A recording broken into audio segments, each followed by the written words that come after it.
लं श्रीरूपं सागरजातं सागन रघुनाथान्वितां सजीवं साद्वैतं सावधूतं परिजनसहितं कृष्णचैतन्यदेवं श्रीराधा कृष्णपादान् सागन ललिता श्रीविशाखान्वितांश्च हे कृष्णा करुणा सिंधु दीनबंधो जगत्पते गोपेश गोपिका कांता राधा कांता नमोस्तुते तप्त कांचन गौरांगी राधे वृंदावनेश्वरी वृन्दावनेश्वरी वृषभानुसुते श्रीवासुदे देवी देवी प्रणमामि हरिप्रिये कल्पतरुभ्यश्च कृपा सिन्धुभ्यः च पतितानां पावनेभ्यो वैष्णवेभ्यो नमो नमः। जय श्री कृष्ण चैतन्य प्रभु नित्यानंद श्री अद्वैत गदाधर श्रीवासुदेव गौरभक्तवृंद। वृन्दा हरे Krishna Krishna Krishna Hare Hare Hare Ram Ram Ram Ram Hare Hare. Hare Krishna. So we are in fifth chapter, Karma Yoga, Action in Krishna Consciousness. I think in the last class, very specifically, we went through the last four slokas from 15 to 20, right? So we're talking about understanding of performance of an action with knowledge and why importance of knowledge is being emphasized again in this chapter. Continuation from the fourth chapter is to ensure that whatever action that we perform is with the required intelligence, with the required knowledge, so that he will be able to come out of this material world. He will be able to understand what is his real position. He can be situated in the Brahman. He will know who is the Supreme Lord. He can know the signs of the Lord. So all those specific actions that will dovetail or that will go towards the Supreme Lord is what is being emphasized in this chapter. Okay. So the difference between third and fifth is what? The difference between third and fifth, anybody? Between third The, and fifth? the knowledge part. Knowledge part, correct.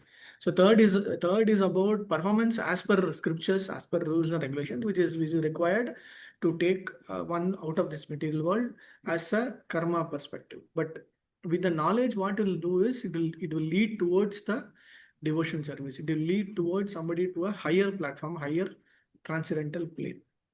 So that karma bandham nibandhati. So he will not have that karma bandha. That is why fourth chapter is sandwiched between third and fifth, so that somebody gets the real knowledge. What is the real knowledge? We have seen in detail, right?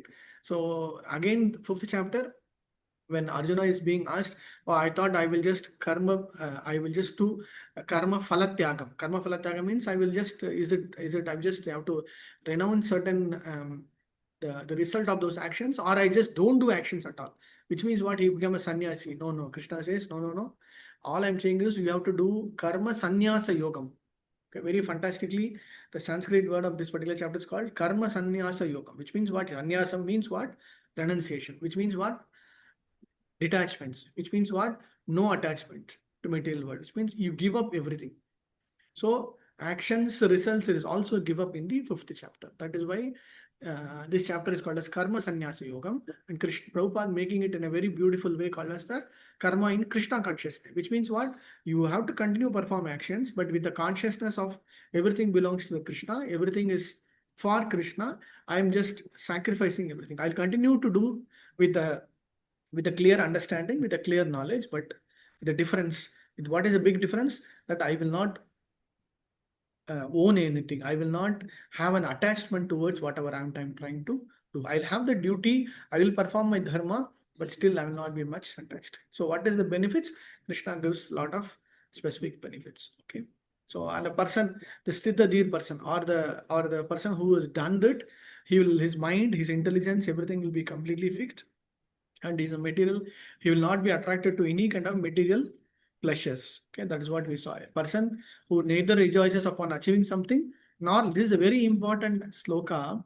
This is a preaching sloka in which if somebody is kind of very sad, a very remote situation and all, so we have to make them understand that whatever is happening is because of the karma, or from a temporary state of mind, temporary state of issue, which is nothing but this shokam, or this sadness or displeasure will definitely go away, and definitely they will get happiness. But the other way of understanding is, even if there are higher level of satisfaction, happiness and all, it is all temporary only.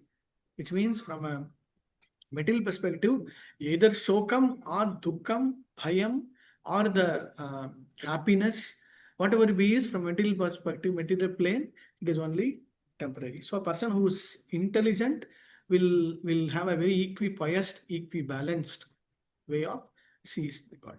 Okay, and Prabhupada giving the word science of God very nicely. Science means understanding with the pramanam, understanding through not through an experimental way, but through the pramanam. Pramana means through the evidences, through the Shastra Pramana, as already situated in the transcendental state. Okay, so far clear with the fifth chapter. Another 7 to 8 slokas we need to complete today. We'll see how Krishna brings out that particular understanding. So that with this understanding, he will conclude about Karma Yoga portion. He will conclude about the partially about Jnana Yoga. Partially means about just a few aspects of the knowledge. Then from the other chapters onwards, again he'll continue some sections on the Jnana Yoga also. Okay, we'll continue with the 20. I think we finished till 20, right? Okay, we'll continue first. Please read the sloka and translation. Prabhuji, we didn't do the 20th one. We didn't do 20? Okay, we'll do. Okay. न प्रस्येत् प्रियं प्राप्य नोदविजित प्राप्य च प्रियं स्थिरबुद्धिरसम्मूढो ब्रह्मविद् ब्रह्मणि स्थितः. A person who neither rejoices upon achieving something pleasant and nor laments upon obtaining something unpleasant, who is self-intelligent, who is unbewildered, and who knows the science of God, is already situated in transcendence. Purport. The symptoms of the self-realized person are given herein. The first symptoms is that he is not illusioned by the false identification of the body with his true self. He knows perfectly well that he is not this body, but is the fragmental portion of the Supreme Personality of Godhead.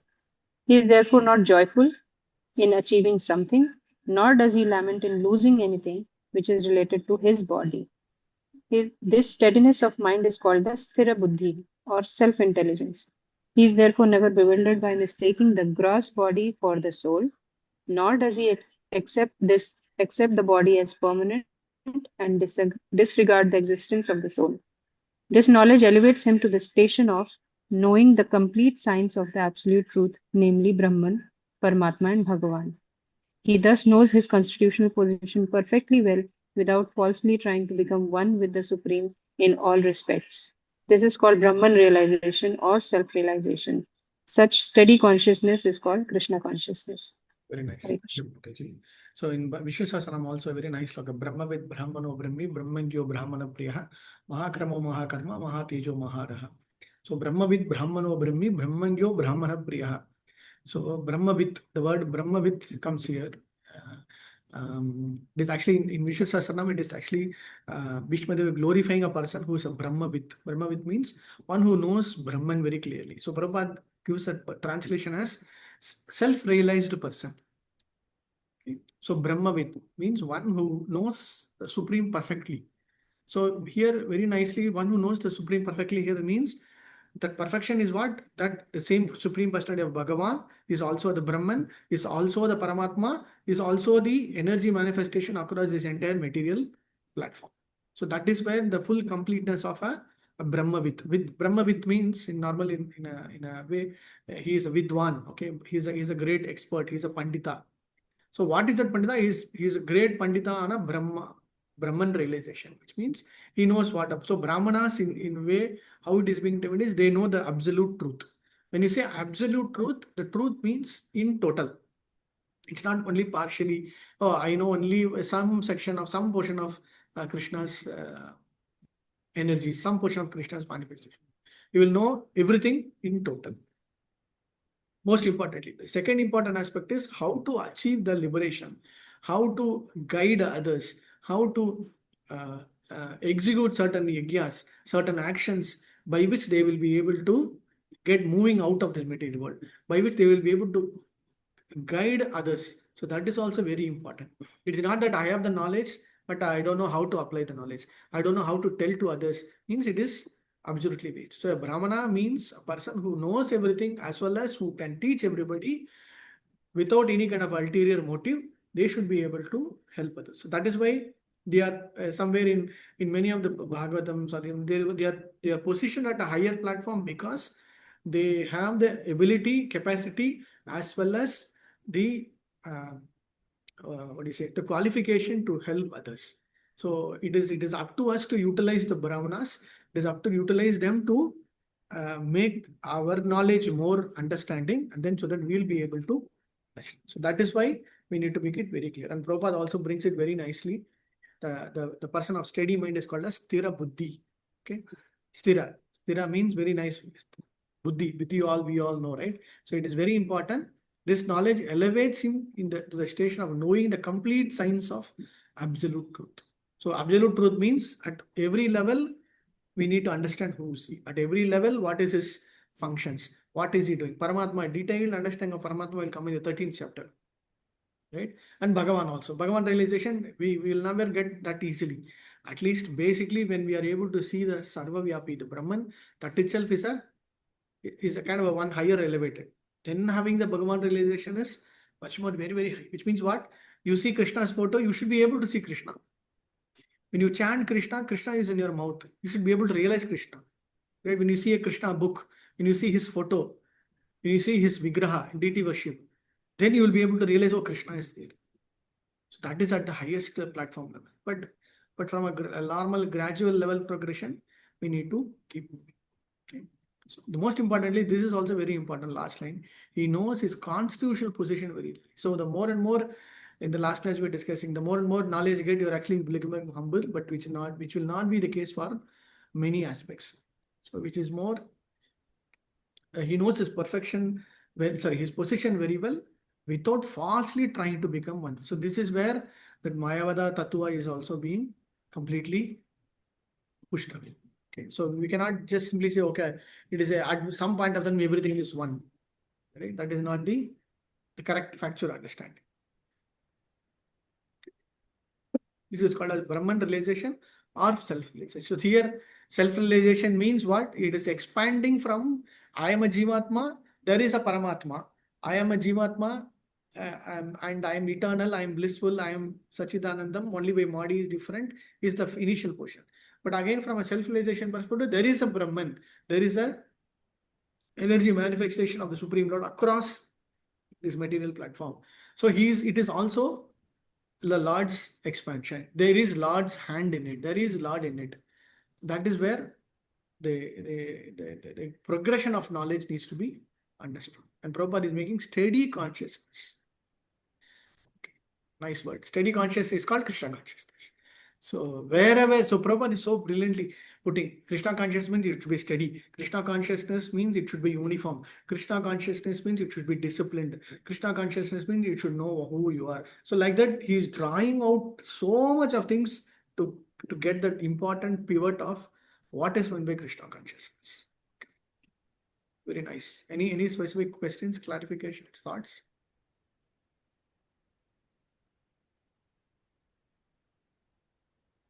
He knows well that he is not the body, but a fragmental portion or part of the Supreme.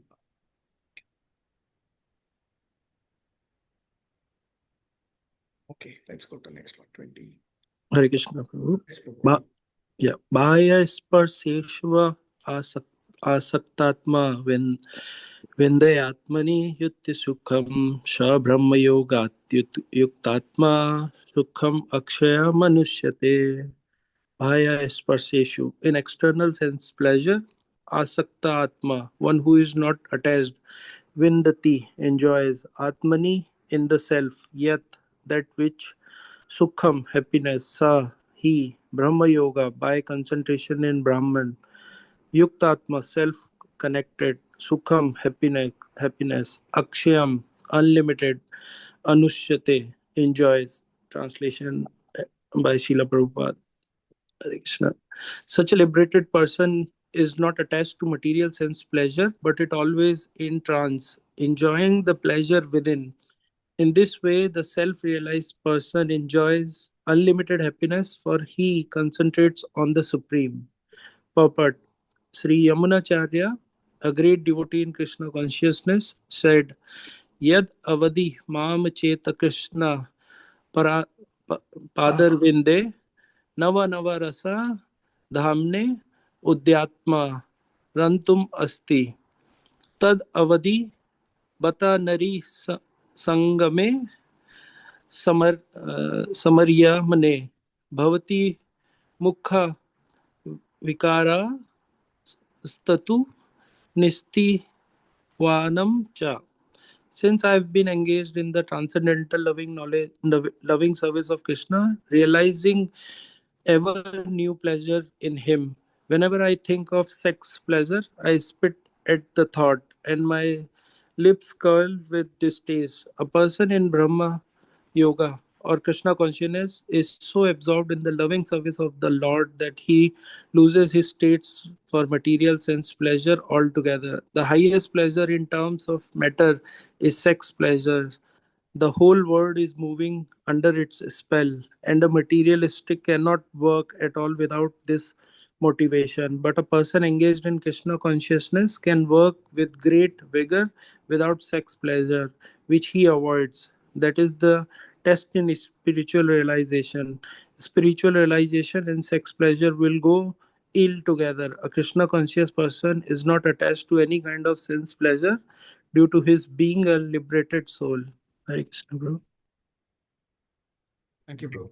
Very nice purport. Actually, he's very apt to the purport because Bahas Tatma Vindatatmaniya Sukam Sa Brahma Yoga Yuktatma.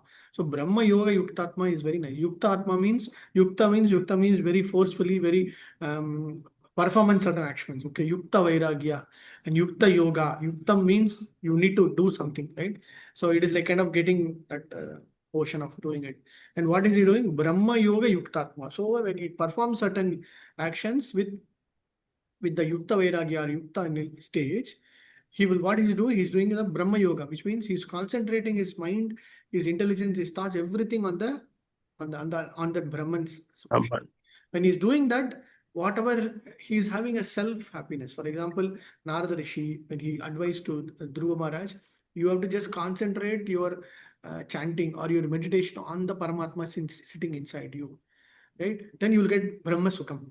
Then you get Brahma Nirvanam. In second chapter, we saw many Brahma Sukham, Brahma Nirvanam, Brahma Gachati, okay, which means the realization, the happiness, the Shanti, all those things you will get when you start meditating upon that Supreme who's sitting inside you, right?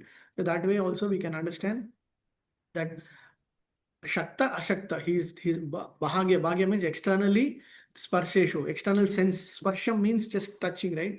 Which means very specifically when you touch something, you get that sense pleasure, right? So that as well as internal, whatever be it, is not affected by a person who is in the Brahma Yoga stage. Our goal, our motive is to move towards that Brahma Yoga stage. Our motive is to get that Yukta Atma, Yukta Vairagyam. Okay, then whatever be it, he will be happy in a very peaceful state. Whatever situation happens, he will not be perturbed or he will not be disturbed. And Prabhupada gives the Jamunacharya's example, Nat avadi but Nari Sangame. Nari Sangame means any female opposite sex association. Bhavati Mukha Vikarastutu. Mukha Vikara means just spitting out from so which means his mind is not get agitated, right? So that is very importantly Prabhupada mentioning about this. The male actually has to control their semens, and then they have to take their semen to their brain. Bhakti Siddhanta Sastri Thakur is a great example. He was an Aishtika Brahmachari, which means what he controlled all his sense pleasure and all this the semens which is the male semens which is full of energy, full of shakti. When you take it, if you are not letting it out, but when you are taking it to your brains, which means you are controlling it, you will have the highest Shakti, which will have the highest potency, will have the highest caliber, highest intelligence. Everything will come when you become when you're able to control the passing away of the sperm, okay, which is very from a male perspective. So, which is why very importantly, Prabhupada is making that point of controlling of the senses is very important, okay. And this word is nice. Test in spiritual realization. So test in spiritual realization is when are we getting what do you say, attracted? I will say succumbed. Okay, sometimes we get succumbed, right? Some nice dish is coming, some nice movie song is coming, some nice thing is happening. our sense of whatever we try to do, we will be succumb to do it. Right? When somebody is talking something, you will get, you like some prajalpa, you like some masala, right? Automatically you get attracted to it. So there are so many attractive things in this material level. So many things for male, for Mataji's, Prabhuji's, everything. But how much are we succumb to it is very important. So that is where he mentions about test in spiritual realization. So every time, whenever we try to do a particular action or a thinking, we have to be little cautious about whether it is testing or it is just, nowadays in the corporate world they send some spam emails just to test whether people are succumb or people are getting caught in it, right? Like in generally in my office also, the what do you say, the IT department, the security department, wantedly they will send something just to check whether these people are very cautious. And when somebody very casually clicks on it, then that's all. They will get caught, and then they'll get a warning letter. Hey, you are not supposed to touch this. Why did you touch this? These kind of spam mails will come. So you are failed in it. So you have to undergo training again. You have to undergo certain test and all. So which means the world is full of all these kinds of things, and we have to be very cautious about it. In this word, spiritual realization and sex pleasure go ill together. Very clearly, Prabhupada is making that point. If at all we have to get into Grihastha Ashrama only for Krishna conscious children, then it is absolutely fine. Otherwise, try to restrict ourselves so that the spiritual realization will increase. The purpose of spiritual realization is to be understood. Then it will not go hand in hand. Is going against each other. Then it will be understood.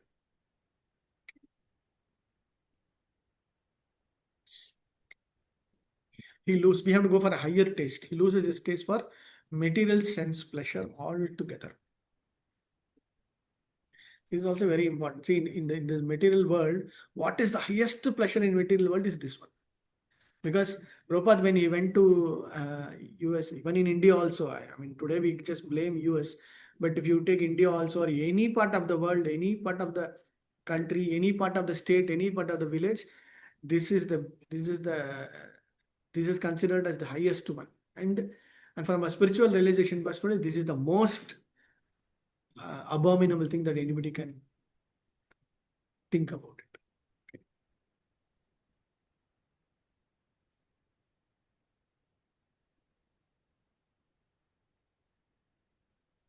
Okay, let's go. This one, nice sloka.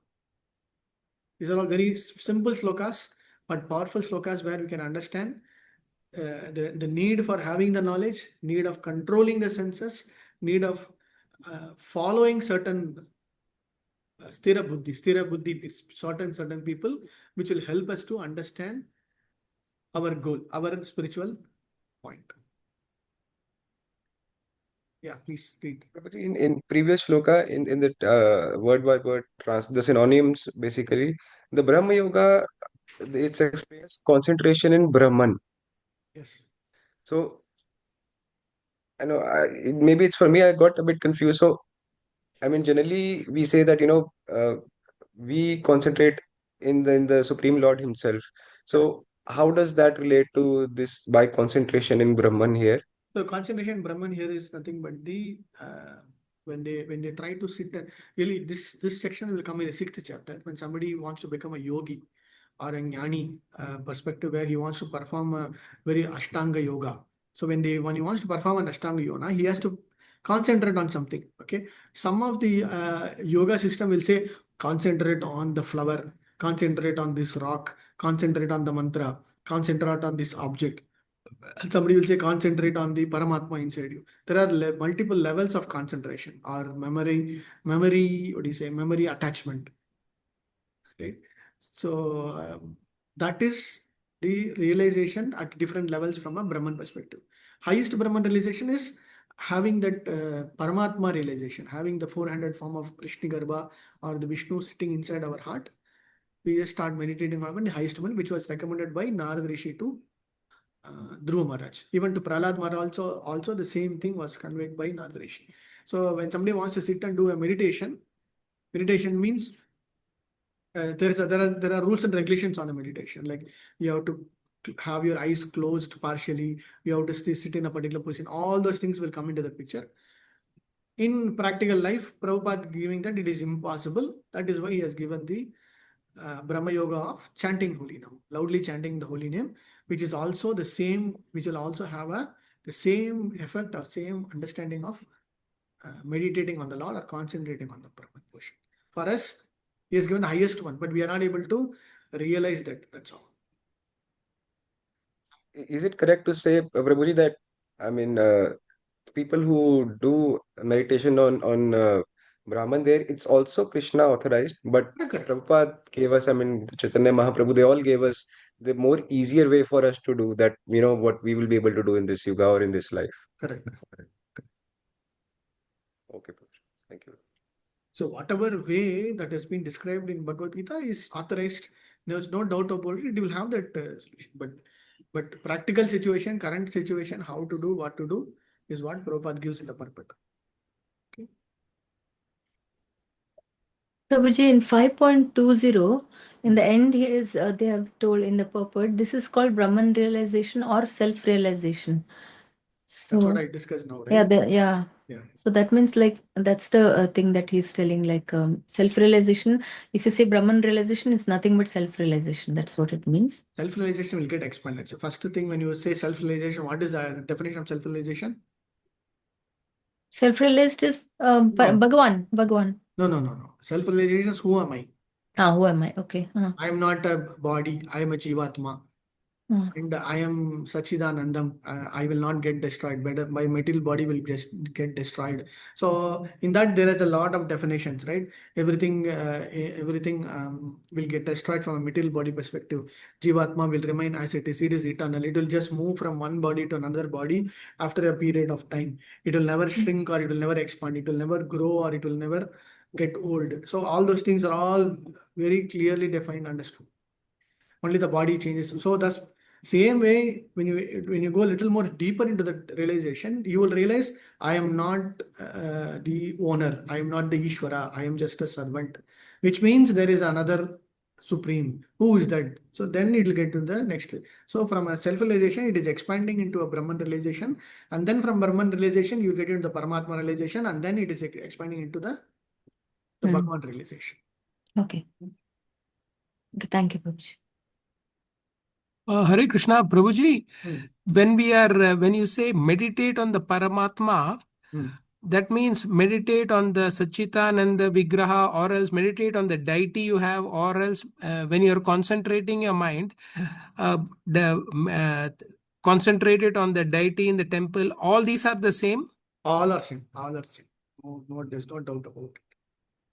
So Then those who have not got the opportunity, for example, somebody in a place where they have not got, or for example, in during the Satya Yuga, Treta Yuga time, right? So when somebody was asked, there was no deity form at all during the Satya Yuga and Treta Yuga time. Okay, there is no called big temple worship. They were there, but it's not in a very this one. So their main way or worship is concentration or meditation. So how to do meditation is through the meditation from the Paramatma or the person who is sitting inside that. Okay. So during that period of time, there was no big temples with different kinds of the Lord. Now we have everything. You have meditation, you have deity worship, you have chanting, you have everything together now. So we are able to relate now. But in the earlier yugas, there was no big. It was there, but not fully recommended, because there it was easy to sit and chant any place, any location, and they were able to have that purity of thoughts, purity of mind, and that will be a more direct. It is like taking an injection directly, right? So of the medicine, that was like more direct. This one. Later on, we were not able to concentrate the mind fully on Krishna. What happens? Okay, you create the temples, you create the statues, you create the deity form, so that at least by seeing the deity form, your mind will get concentrated, your mind will get focused on the personality. Then at least we will. So today, when we close our eyes, we should be able to remember Jagannath form. Today, when we close our eyes, we should be able to remember Radha Krishna form, either Radha Shyam Sundar, Radha Govind, Radha, whomsoever we get attracted. That is absolutely okay. So those days it was there automatically already there, so they were able to do. But for now, we had to undergo this way of realization. Okay. Prabhuji, can we say that in the Satya Yuga, they were concentrating on the Brahman, and in the Kali Yuga, we are meditating, not meditating on the Paramatma? Can we say like that? Yeah, we can say. Thank you, Prabhuji. Even now also this the so-called Ashtanga yogis, the Patanjali yoga system, right? When you go to the yoga classes, when they do pranayama, and then this way, they'll talk about Hiranmayena Patrena. So there's a sloka in which it will be Hiranmayena Patrena, which is the effulgence portion coming out of the Supreme Lord. Hiranmaya means the effulgence. So they will concentrate either on the sun or the effulgence coming out of the sun. Like that, they'll glorify the effulgence portion of the Brahman. And then say, please concentrate my mind on that effulgence. That is what Patanjali Muni gave the prescription or the way to perform the yoga. Yes, Prabhuji. Thank you, Prabhuji. Yeah. For us, you have everything. I mean, then we should know which is the best.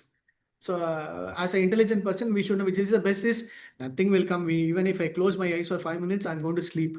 Better I open my mouth and open my eyes and continue to chanting the holy name. That is the easiest one, right? But then that way we can be happy. At least go to the temple, sit in front of Jagannath for 5 minutes, 10 minutes. Just keep staring at him. That is absolutely fine. Instead of just closing my eyes and take my mind to some other Disney world. Okay. Yes, Prabhuji.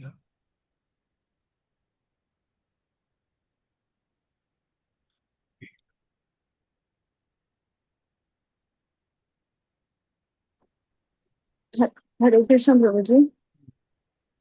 Yes, Mahesh. I just have I just recently had an encounter where I was given a justification on quantum physics, relating that this is how we merged into the Brahman. So at that point of time, I preferred not to speak. But then just how do we really go ahead and explain that it's not, how do we actually, tackle this kind of. You see the situation, Mataji. It is if they are able to accept in a state where whatever point of view that you are trying to come out. See, they have their point of view, which is partially correct. We are not going to say you are incorrect, but their knowledge level is that one only. But if you say the situation, if you say they are amicable, they are able to accept, or they are not this one, then you can put forth your point and say in a very smooth way where they are not getting offended. You just say, see, this is absolutely right. Whatever you are saying is correct.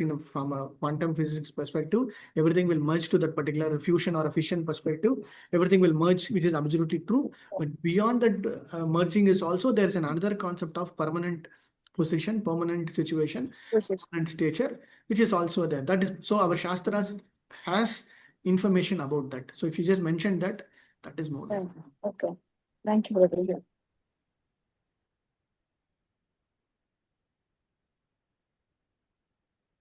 Let's read this sloka also. Nice sloka. ये हि संस्पृष्टचा भोगा दुःखयोनय एव ते आदि अंतव्य कौन्ते आदि अंतवंत कौन्तेय न तेषु रमते बुधाः. Yeah, please. Prabhuji, is anybody? Hare Krishna, Prabhuji. Intelligent I'll read. Yeah, Raj Keshav. for yoga. Yeah. Synonyms. Those. He, certainly. Samprasajah, by contact with material senses. Bhoga, enjoyment. Dukha, distress. Yona, source of. Iva, certainly. Te, they are. Adi, beginning. Anta, end. Vantaha, subject to. Kaunteya, son of Kunti. Na, never. Tesu, in those. Ramate, takes delight. Buddha, the intelligent person. Translation by His Divine Grace, A.C. Bhaktivedanta. An intelligent person does not take part in sources of misery which are due to contact with material senses. O son of Kunti, such pleasure have beginning and end, and so the wise man does not delight in them. Purport. Material sense pleasure are due to the contact of material senses, which are all temporary because the body itself is temporary. A liberated soul is not interested in anything which is temporary. Knowing well the joys of transcendental, how can a liberated soul agree to enjoy false pleasure? In the Padma Purana, it is said, Ramante yogino nante satyande chit atmani iti rama padme sahu param brahma madhye videyante. The mystics derive unlimited transcendental pleasures from absolute truth, and therefore supreme absolute, the personality of God is known as Rama. In Srimad Bhagavatam, also 5.5.1, it is said, Nayam deho deha bhajamra lok kastam kaman ardha vidubhujam e tapo divyam putraka yena sattavam sudar yasmat brahma saukam anantam. My dear sons, there is no reason to labor very hard for sense pleasure while in this human form of life. Such pleasures are available to 2 liters, that is hawks. Rather, you should undergo penance in this life by which your existence will be purified. And as a result, you will be able to enjoy unlimited transcendental bliss. Therefore, those are true yogis or learned transcendents are not attracted by sense pleasures, which are the causes of continuous material existence. The more one is addicted to material pleasure, the more he is entrapped by material miseries. Hare Krishna. Hare Krishna. Thank you. It's a nice slogan. Again, very importantly, this is told by in 5th canto, 5th chapter, by Rishabhadev, King Rishabhadev, when he addresses all his 100 sons. He calls for his 100 sons. He's the king. He is the son of Nabi and Meru. So he after ruling for many years, Rishabhadev decides to move out of this material. So he calls his sons, and including Bharat, his first son. Then the very important, very first sloka is Nayam Deho Dehi Bhajam. Okay, Kashtan Kaman Ahrati. So he is making it very importantly, Tapo Divyam Putraka, which means he is making it very importantly that whatever pleasure that we are going is nothing but pleasures. Even stool eating pigs and dogs also will get. Okay, so you should undergo penances in life by which your existence will be good. Very beautifully, Rishabdev gives a very important lesson that whatever pleasure that you're trying to do is just temporary, is just waste. It will be like the previous sloka, Yamunacharya, how hard hitting he gave, right? Same way, Rishabdev is also giving a very hard hitting point, like whatever pleasure that you are getting from essential this one, right? Either it is our, I always remember one very nice pastime with our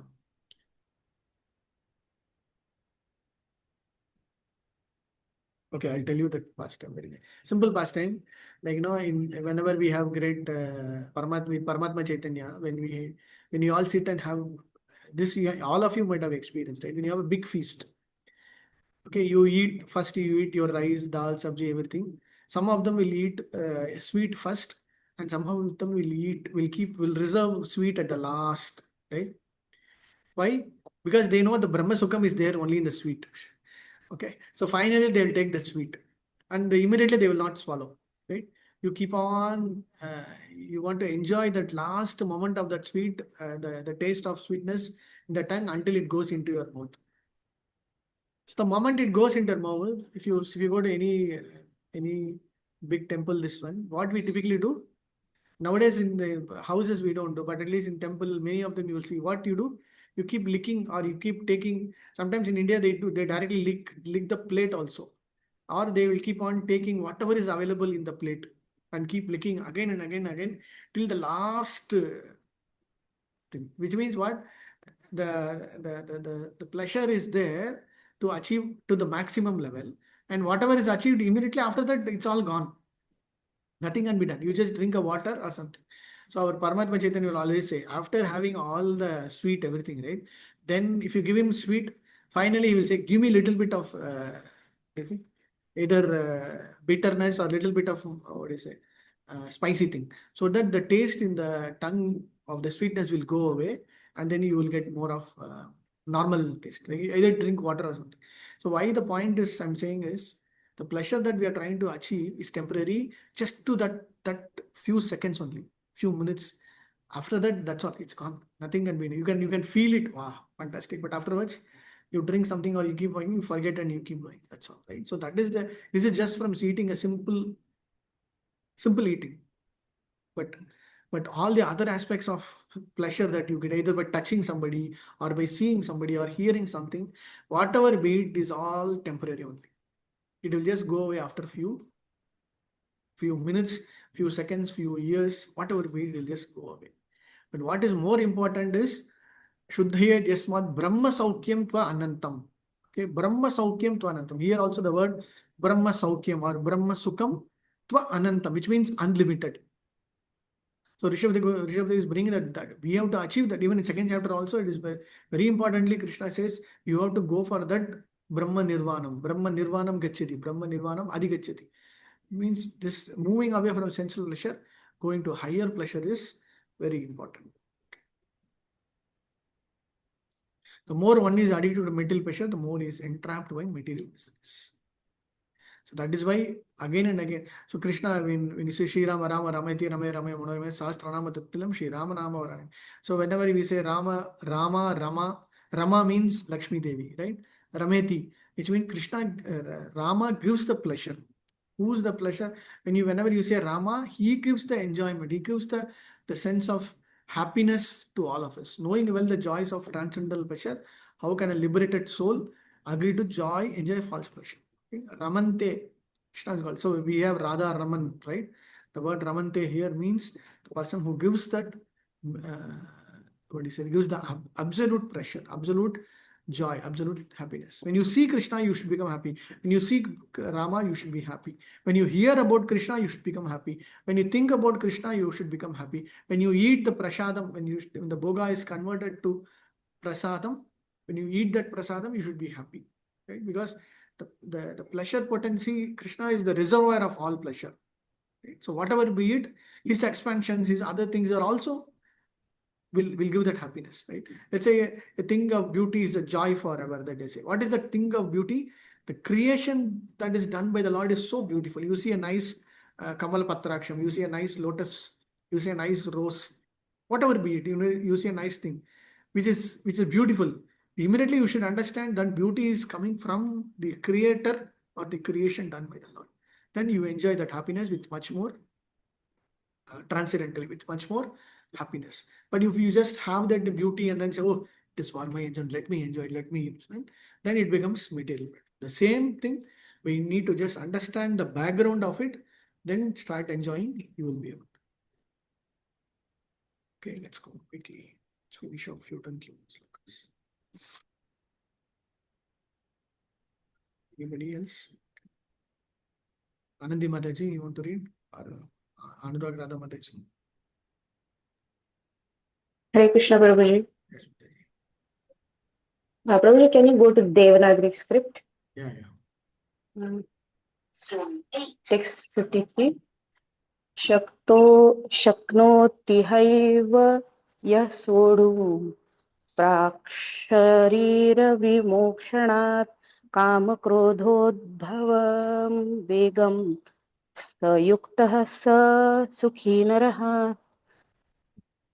Translation: before giving up this present body, if one is able to tolerate the urges of the material senses and check the force of desire and anger, he is well situated and is happy in this world. Purport. Prabhuji, can you go? If one wants to make steady progress on the path of self-realization, he must try to control the force of material senses. There are the forces of talk, forces of anger, forces of mind, forces of the stomach, forces of the genitals, and forces of the tongue. One who is able to control the forces of all these different senses and the mind is called Goswami or Swami. Such Goswamis live strictly controlled lives and forego altogether the forces of the senses. Material desires, when unsatiated, generate anger, and thus the mind, eyes, and chest becomes agitated. Therefore, one must practice to control them before one gives up this material body. One who can do this is understood to be self-realized and is thus happy in the state of self-realization. It is the duty of the transcendentalists to try strenuously to control desire and anger. Hare Krishna. So this nectar of instructions for sloka, very important sloka. Maybe I'll just check if the sloka is there. Vacho veham krota vedam chikva vedam udara pashta vek.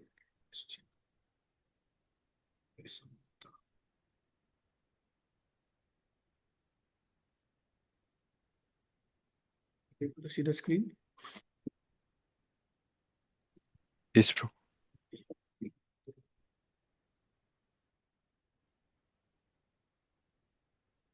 So this Vacho Veham, Manasa, Krodha Veham, Jikva Veham, Udra Prashta Vegam, Yetan Vegam. So the Vegam is used in this particular sloka. Krishna gives that Vegam portion. So how do we understand that Vegam portion? Let me just take. Sorry. Yeah. So this is very important. So first is Vacho Veham. The urge to speak, when to speak, when to not to speak is very important. Vacho Vegam, Jigva Vegam. Jigva means the demand up. So Vacho is different, Jigva is different. Different is, I was talking about this prasadam, right? Jigva, controlling of the tongue is very important. Okay. And then Udra Prashta Vegam, the controlling the eating, this one. Upasta Vegam, the genital one. Then Krodha Vegam, which means controlling the anger. Manasa is also very important. So all these all these things are very specifically mentioned by Rupa Goswami. Only if somebody is able to control their 6 urges, then he will be able to get pure devotion service. Okay. So when he's fully practicing the methods of Krishna conscious control, he becomes qualified. So this will come when you get into that particular analogy of how do we understand that. Okay. Then this is urge to speak out. This is all another way of understanding. Okay. Yeah, I think that is fine. This is the next Atyahara price. This will come to the later.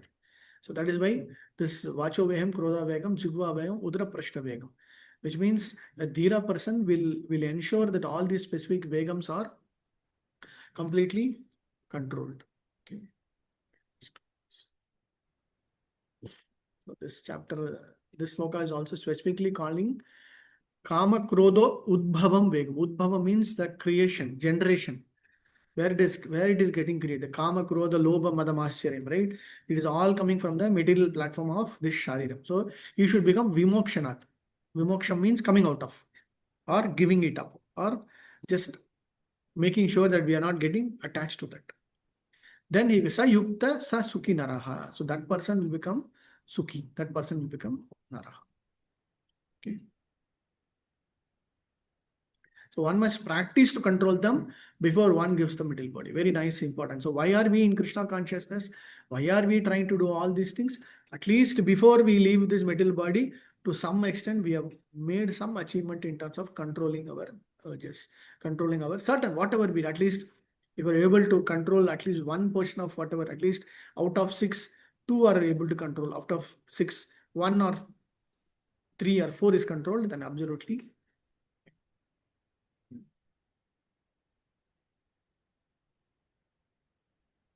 Why does anger come in this particular sloka? Desire, control, desire and anger. Why anger is specifically mentioned?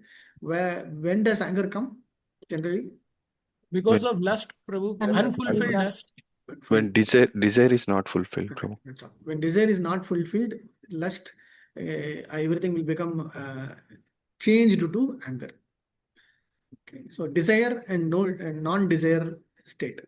Which means you are fulfilled, you are not fulfilled. In both ways, we have to be very careful. So Karthik Prabhu, yes, lust will be more. So Daito Vishan, so because of lust is the source of anger, we are getting angry because our lust is not fully fulfilled.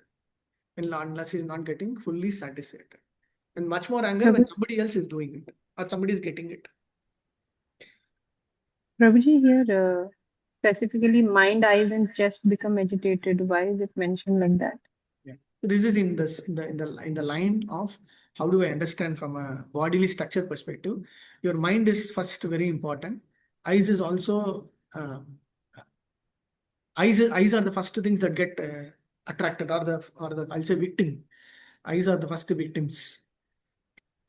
And chest here, it means the udpanna means the source of everything that is coming out. Where is that coming? From your heart. Desire, right? Desire comes not from the mind. Desire comes from the heart. So that is why here you can put it as chest, or you can put it as your heart, in whatever way that we need to understand. So Prabhupada is making that point very clearly.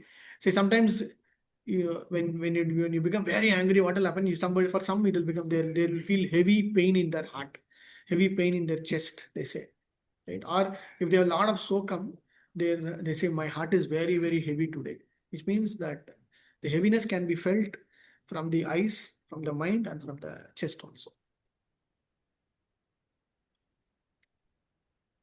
Or the opposite also. When your mind is, when your eyes, when you see very beautifully, sometimes your eyes will, from a science perspective, your body will react based on certain things.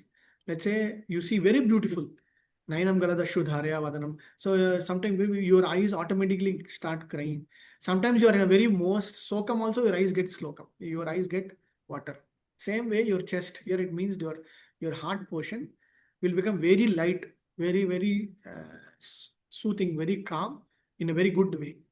The same heart will become very heavy when something is not able to get fulfilled or desire is not accomplished.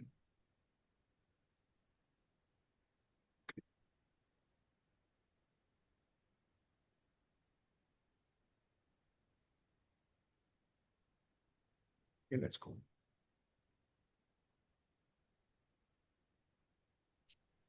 Can I read, Prabhu? Yes, Mataji. Yo anta sukha anta aramas tan tan tatantara ज्योतिर एव यः स योगी ब्रह्म निर्वाणं ब्रह्मभूताधिगच्छति. Yeah, one who anta sukha, happy from within, anta aramah, actively enjoying within, tata as well as anta jyotihi, aiming within, eva certainly, yaha anyone, saha he, yogi a mystic, brahma nirvanam liberation in the supreme, brahma bhutaha being self-realized, adhigachati attains. One whose happiness is within, who is active and rejoices within, and whose aim is inward, is actually the perfect mystic. He is liberated in the supreme, and ultimately he attains the supreme purport. Unless one is able to release happiness from within, how can one retire from the external engagements meant for deriving superficial happiness? A liberated person enjoys happiness by factual experience. He can therefore sit silently at any place and enjoy the activities of life from within. Such a liberated person no longer desires external material happiness. This state is called Brahma Bhuta, attaining which one is assured of going back to Godhead, back to home.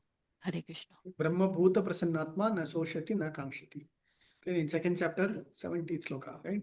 Very clearly Krishna will say about Brahma Bhuta Prasannatma. Sloka 70, I think.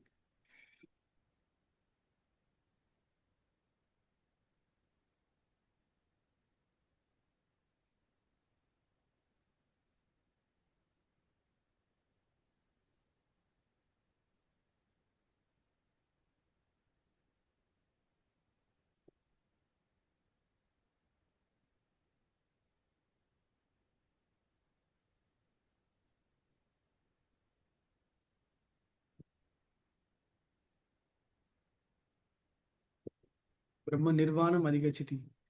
Okay, the sloka is also very nice. Brahmi, Yesha Brahmi Stitapartha, Nainam Prapugyati, Stitva Vasyam Antakalepi, Brahma Nirvanam Adhigachiti. Okay. Same thing is what we are seeing in this particular chapter also, this particular sloka also.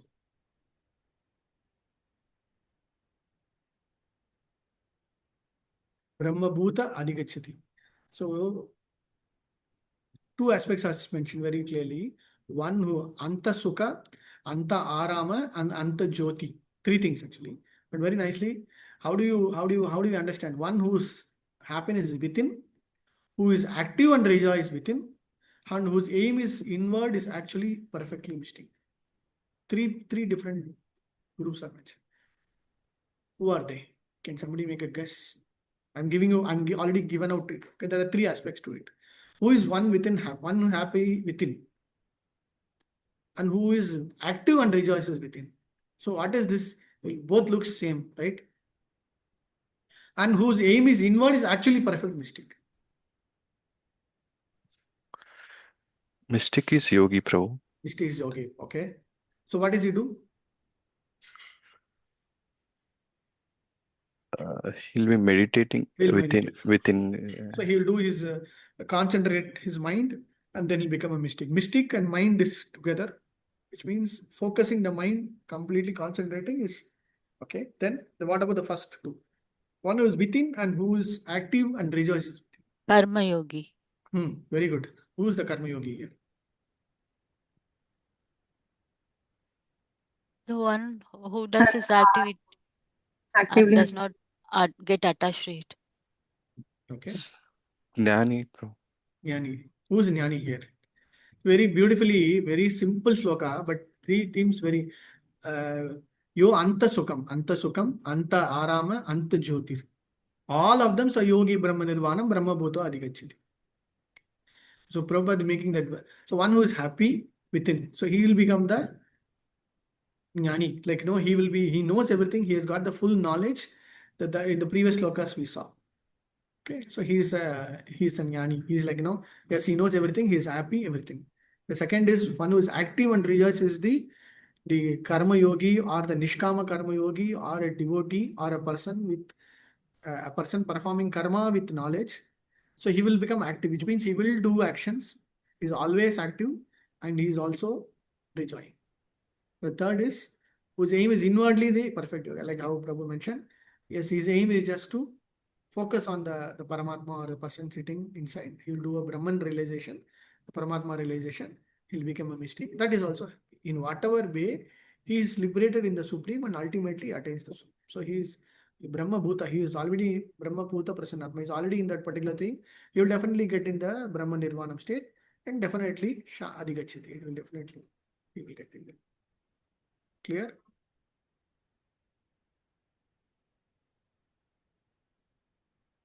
A liberated enjoys happiness by factual experience. What is my factual? Last time also we discussed about this word. Factual experience means what?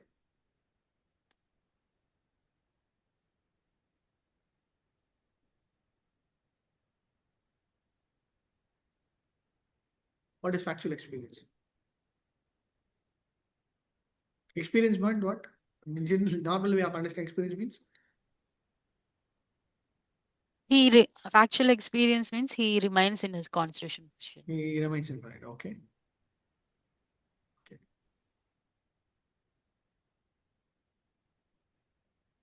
Anybody? Some simple thought, simple way of understanding. Any other thought? Why? That is why I always want to emphasize an important point. When Prabhupada's purport, every word has got a very specific understanding. In the purport also or in the translation also. He can just simply, a person enjoys happiness by experience. So by experience here means somebody might have done it, but not personally experienced. Somebody might have told it, that is also an experience. In my experience, as in an experience way, which means what? In my experience means I have undergone that particular thing. I have actually realized it. Okay. But sometimes we'll say from an expert perspective, in an experienced way. So experience means it can be person also, self, as a first person or as a third person also. Somebody might have done it. You just take that as an experience and then you say, oh, this has been there from an experience perspective. We are trying. So that is why Prabhupada is making it a nice, simple word, but very powerfully understanding. You have to undergo that. It is not that, okay, somebody will do it, I will just take it. No, it will not. You have to we have to undergo individually. Everybody has to undergo. So that is why bhakti is, even though it is like contagious to get everything together, but it has to undergo individual journey, individual way of realization. So that is why I say he can therefore sit in any place at any place and enjoy activities of life from within. This is Brahma Bhuta stage. So these are all the slokas which is giving a foundation for the 6th chapter, which will talk just about Dhyana Yoga. Okay, I will the goal of 6th chapter is just about performing yoga in a secluded place, in which I will be able to do some kind of concentration of my mind. Okay, let's quickly finish the 4 slokas. Labante Brahman Nirvanam Rishya Kshina Kalmashaha Chinna Dvaita Yatatmanaha Sarvabhuta Hiterata. Please read anybody. Prabhuji's. I'll call somebody. those who are beyond the dualities that arise from doubts, whose minds are engaged within, who are always busy working for the welfare of all living beings, and who are free from all sins achieve liberation in the Supreme. Purport. Only a person who is fully in Krishna consciousness can be said to be engaged in welfare work and for all living entities.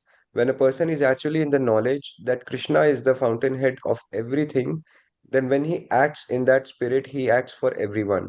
The sufferings of humanity are due to forgetfulness of Krishna as the supreme enjoyer, the supreme proprietor, and the supreme friend.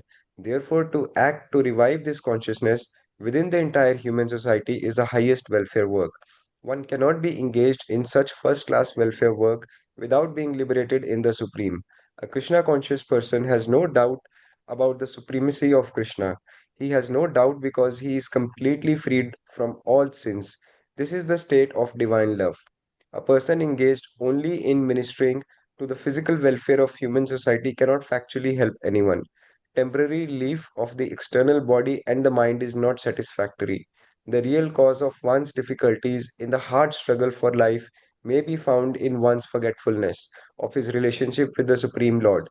When a man is fully conscious of his relationship with Krishna, he is actually a liberated soul, although he may be in the material tabernacle. Hare Krishna. Ji. So Prabhupada gives the definition of who is liberated. So liberated here means is not that somebody who will move away this material world. No. Somebody who has got the factual realization, somebody who has got complete knowledge that he is the servant of the Lord, he is there for the pleasure of the Lord and whatever it is, he is already liberated. He's already got that liberation. So it doesn't matter where he is. He can be in Brahmaloka, he can be in Swargaloka, he can be in this material world, he can be in the Patal Loka, wherever he is, but still he is in a liberated state. So the liberation here means not about moving away this material world, but not getting entangled in this material world is the definition. So that is why Prabhupada is giving that when a man is fully conscious of his relationship with Krishna, he is actually liberated. Although maybe in the material entanglement. The real cause of this is a very nice line. The real cause of one's difficulties is the hard struggle for life may be found in one's forgetfulness in the relationship. So what is the real cause is, I don't know who I am. I'm supposed to be the servant of the Lord, but I just forgot I'm suffering. I'm eternally Nityo Nitanasya Tanasya Tananam. So I am eternally, my consciousness, my thing is Supreme Lord's servant. But I forgot that. So that is why I'm struggling like anything, because I wanted to rule over the world. I wanted to enjoy separately. I wanted to come out of Krishna's this one and see what is that. So that is where I'm actually sitting here. Okay. This also is very nice. Labante Brahma Nirvanam Rishaya Sheena Kalmasha. So all the Kalmasha, all the bad things will go away. Yatatmanaha Sarva Bhuta Hiterata. So he will be always in the Yata Atmanaha. He will be always in that particular state of mind, and he'll be able to work, or he'll be able to focus on giving the highest thing to the welfare of the people. So here, busy working for the welfare of living beings. What does that busy welfare working of well-being means? What does that busy working for the welfare of human beings means? What is he actually supposed to do? Help people them revive their consciousness. Yes, revive their consciousness. Help them to come back to Krishna. Help them to give them the knowledge of Krishna, and then make sure that this is the highest social welfare, either through prasadam distribution, book distribution, whatever be it. The self-realization person should be very busy, or always busy. Busy itself is a big adjective, and he's adding another adjective, always busy, right? So I'm very busy person. I'm always busy person.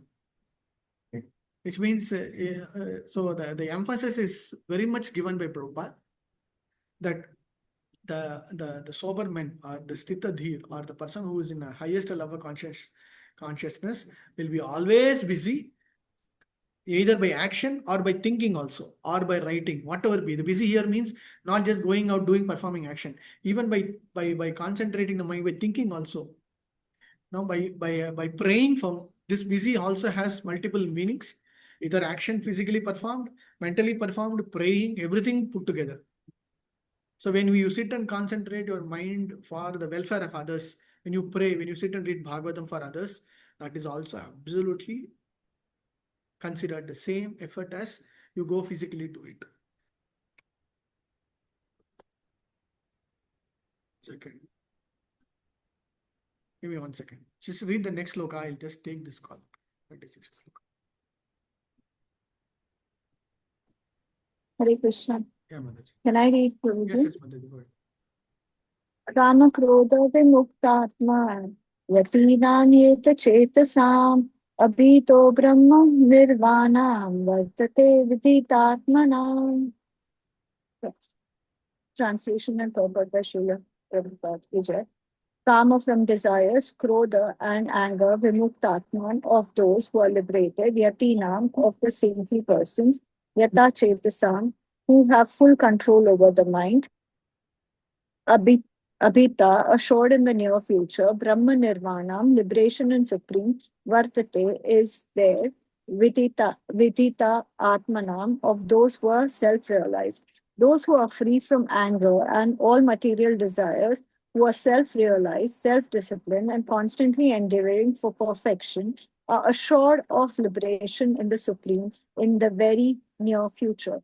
Purport of the saintly persons who are constantly engaged in striving towards salvation, one who is in Krishna consciousness, is the best of all. The Bhagavatam 4.22.39 confirms this fact as follows. Yat pada pankaja palasha vilasya bhaktya karma sayam grahitana udgratyanti santah tadvanna rikta matayo yatayo piruddha shroto gandhastam aranam bhajas vasudevam. Just try to worship in devotional service Vasudeva, the Supreme Personality of Godhead. Even great sages are not able to control the forces of the senses as effectively as those who are engaged in transcendental bliss by serving the lotus feet of Lord, uprooting the deep-grown desire for fruitive activities.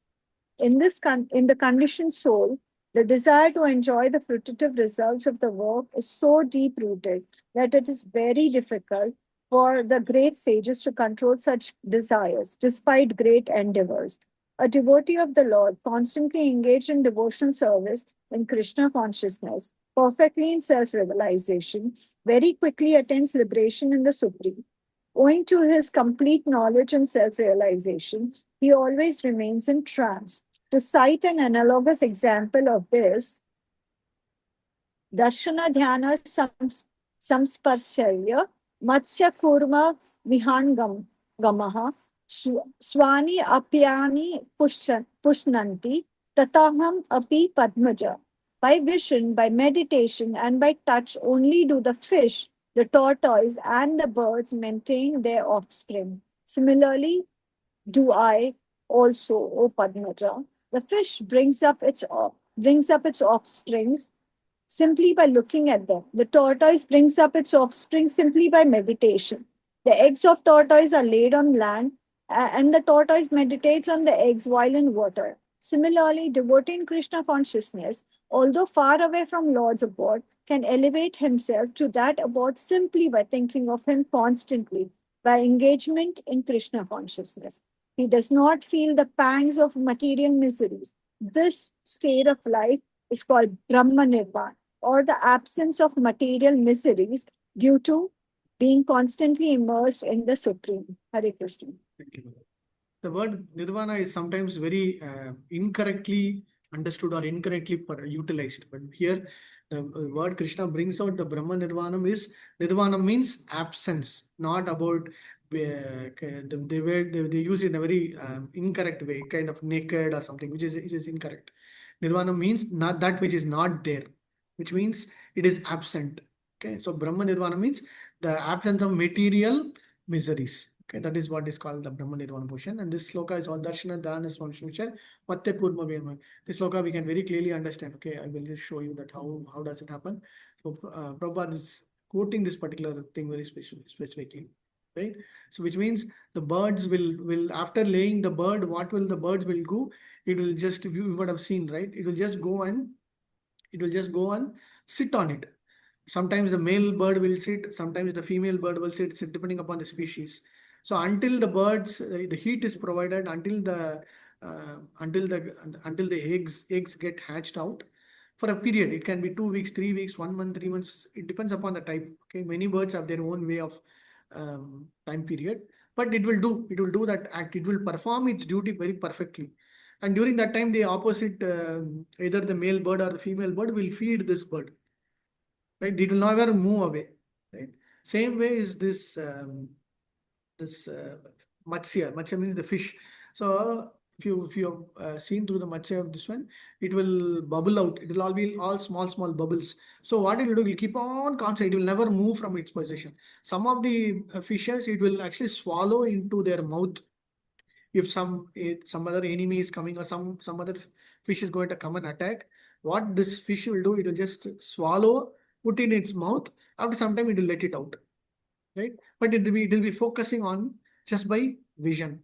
And this kurma is, it will lay, if you might have seen, right? All these, specifically the star tortoise and all, they'll just come during that particular period. It will come to the seashore.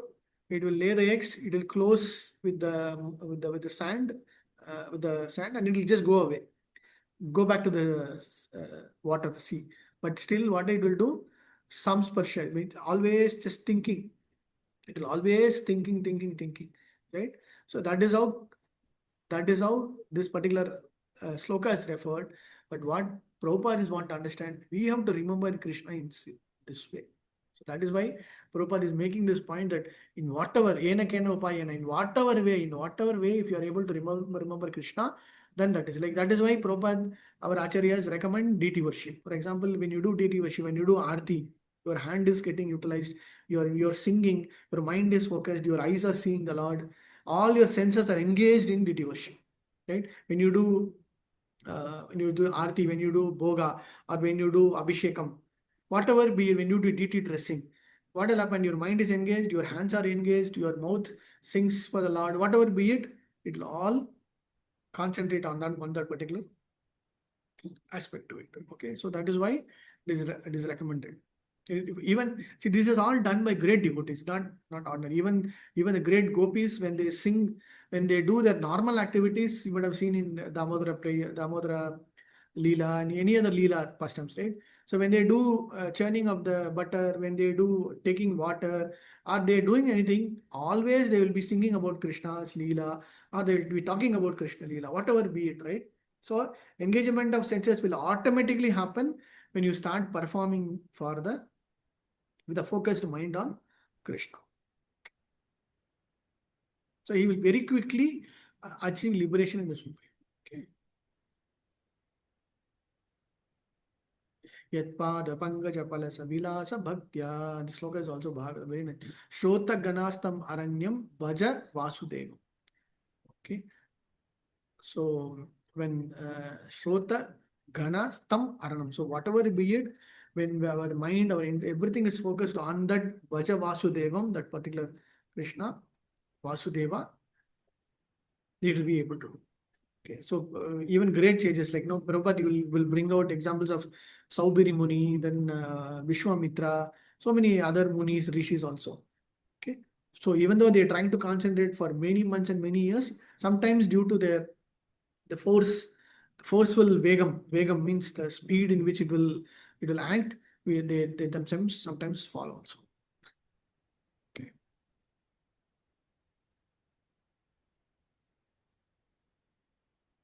Hare Krishna, Prabhuji.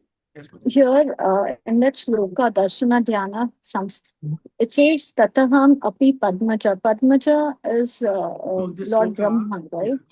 this sloka is actually from a Padma Purana, where Lord will tell about how he is taking care of the devotees, or taking care of his very near and dear. So he is telling about his way of how he is protected. Okay. Like a parent, like a father, or like a mother, he is always. So if you read Bhagavatamrita by Jiva Goswami, he will talk about how Krishna is waiting for us. when Gopakumar, there is one personality called Gopakumar. He had a very strong desire that with this material body, can I go and meet the Supreme Lord?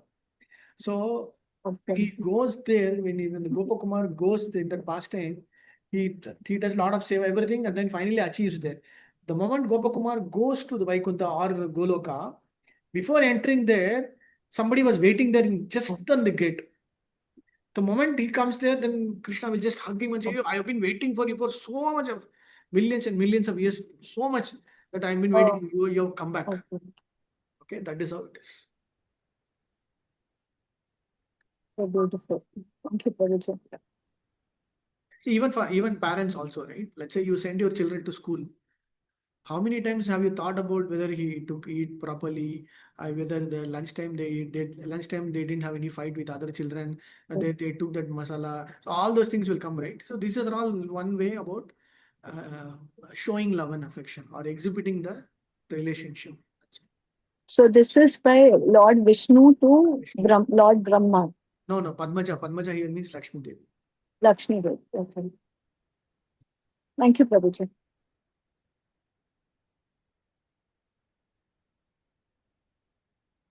So that is why Yeah, I have a hand of question. Krishna is there everywhere. See, we may not be able to realize Krishna's presence, but we should see that Krishna is always. That is why Prabhupada is making. Don't think that Krishna is only in Vaikuntha, only in Goloka. He is there everywhere. He is always concentrating upon us. He is already sitting inside us as Paramatma. That realization we are not getting. But we don't have to really worry about whether it will happen or not. Definitely it will happen when we turn towards Krishna. Yes, Prabhu? Yes, Prabhuji. In here, there is a line. It says that about simply by thinking of him constantly. So, I mean, I have a specific question. Like we have seen people around, older people specifically, whenever they are sitting idle, they will just keep on saying Ram, Ram, Ram, Ram, Ram, Ram, without any, chanting purposes or without any other purpose. Just saying out the names of the Lord. So, like we chant our mantra, like Hare Krishna mantra, we do our rounds, but can we? I mean, say the name of the Lord like Hare Krishna, not as in Mahamantra, but just saying the name of the Lord. Is that correct, Prabhuji? It is absolutely correct. See, what Prabhupada in the other translation, he's talking about haram, the non-realized persons, or kind of the word haram, halam, whomsoever, no, they like, for example, in other Hariraya, there are other religious people also unknowingly calling the Lord's name. Right? So Prabhupada is saying they will also get the same benefit, he's saying. Which means obviously when you know and realize, when you just know unknowingly, if you call also, definitely you will get it.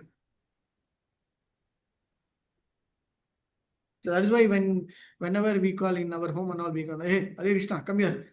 Which means what? We are actually calling somebody else, our wife or our husband or whomsoever. Haribol. So my children will usually tease me. Okay. Whenever I call my Dharma Patni, I'll just say Haribol. She will also know that I'm calling her.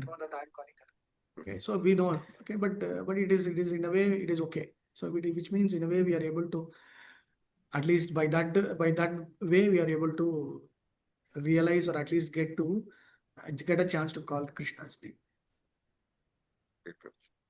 He'll say Chinese people will never be having that Hale Lama, right? So which means that is absolutely okay. At least they are in one way or the other they are getting the benefit. Okay. I mean, just an example here. I mean, I'm from Amritsar, Prabhuji, and sometimes we go to sweet shops, and some people have specifically written, यहाँ राम का नाम लेना मना है, and that's specifically written so that you say that, यहाँ राम का नाम लेना मना है. So they are very clever, Prabhuji. Yeah. So all that we have to say is, yeah. We go to Vrindavan. I wrote an article some 15 years back. Radhe Radhe, right? So which means just to the rickshaw Brajvasis will say they will not have bell ting ting now. They'll simply say Radhe Radhe, which means you have to move out. Right? So the word same Radhe Radhe has got so much of different. Radhe Radhe means satisfied. Radhe Radhe means they're calling you. Radhe Radhe means you can go away. Radhe Radhe means bye bye. If you do parikrama, the same Radha Radha will have multiple meanings.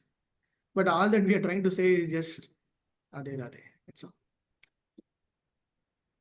Okay. Jai Shri Ram, right? So the word now everybody are getting popularized now. Jai Shri Ram. It was all there earlier. It got forgotten. Now we are trying to revive it. That's all. Okay, let's go. Sparshan Kritva Bahedmans Chakshus Chaivantre Bhruvo. So this sloka and then the next two slokas will lay the foundation for the sixth chapter. Okay. Yeah. So he will talk about Ashtanga Yoga here, and then Prabhupada will say this will thoroughly explain in the next chapter. So, yeah. Sparshan Kritva Bahirmaham Chakshush Chaivantare Bhruvo ho Prapano Samau Kritva Pranapana Samau Kritva Na Saya Abhyantara Charino Yatendriya Mano Buddhir Munir Moksha Parayanaha Vigada Cheta Bhaya Krodha Yes Sada Mukta Evasa. Yeah. Anybody? Chitta Hari Prabhu, you are there? Anybody? Hare Krishna Prabhu.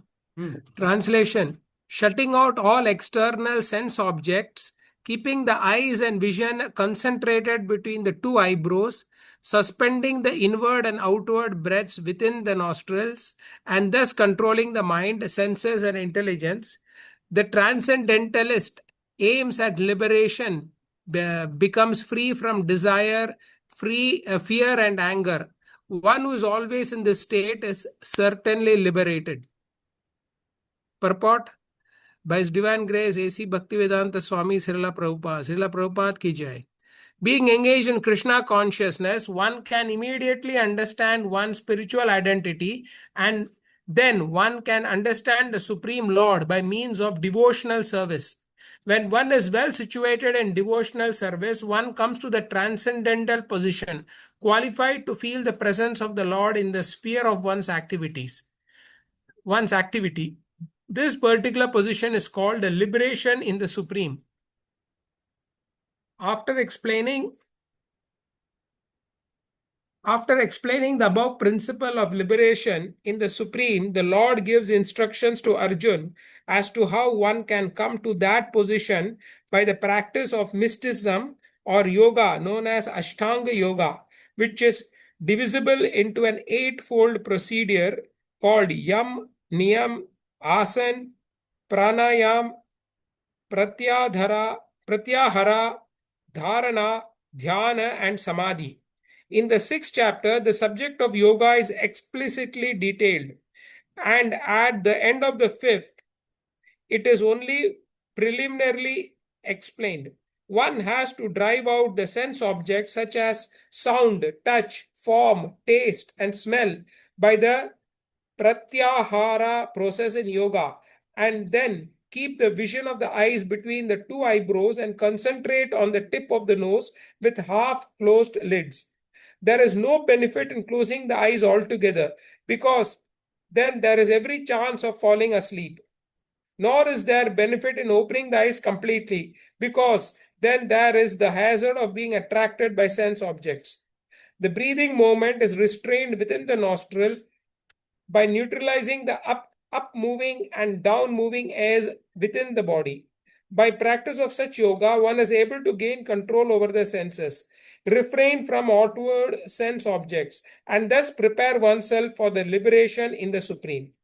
This yoga process helps one become free from all kinds of fear and anger, and thus feel the presence of the super soul in the transcendental situation.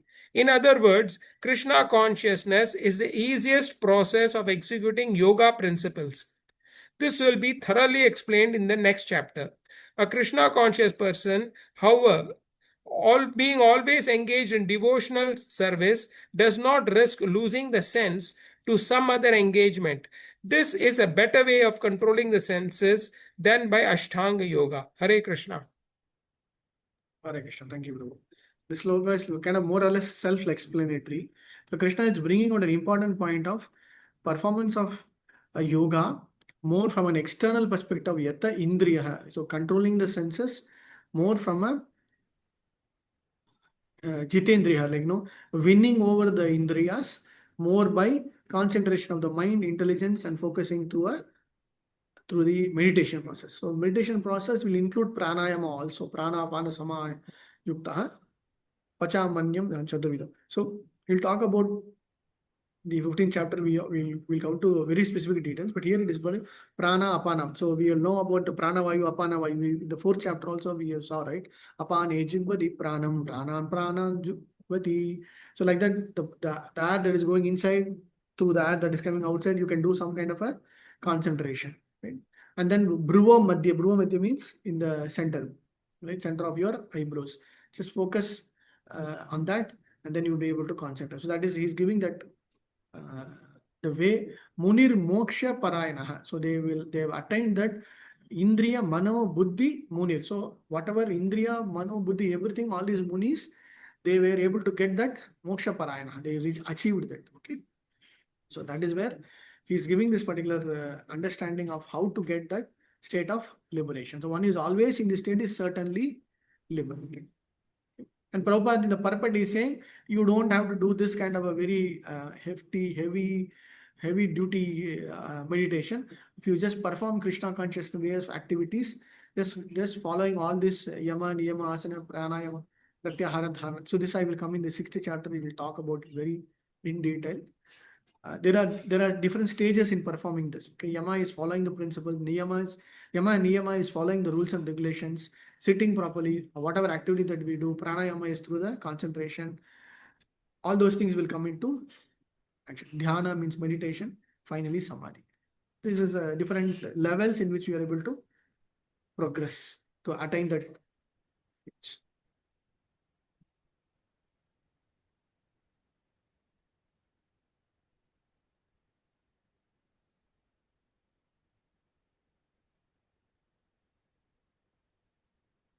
In other words, Krishna consciousness is the easiest process of executing yoga principles. Okay, so in the 6th chapter, Krishna will talk more about performance of the Dhyana Yoga. But in the purport, Prabhupada will simply say, oh, that is all okay. Just follow this Krishna consciousness way. You will be able to achieve the same results of whatever you want to do it, which is absolutely okay. Okay. So this is the last sloka. Let us finish it. Very important. I think this is also a by heart sloka. Bhoktaram yajna tapasam sarvalo. Yeah, I think you have to, all of you just read this sloka. Bhoktaram yajna tapasam sarvaloka maheshwaram suhridam sarvabhutanam nyatva mam shanti mrichati. So he will, the word shanti mrichati is mentioned here, right? We go to the 2nd chapter. Let's say you go to the 2nd chapter. That also in the last, I think 71 or 72, same thing will. Sa shantim adhigachati. Nirmamo nirahankara. Nisprabha nirmamo nirahankara.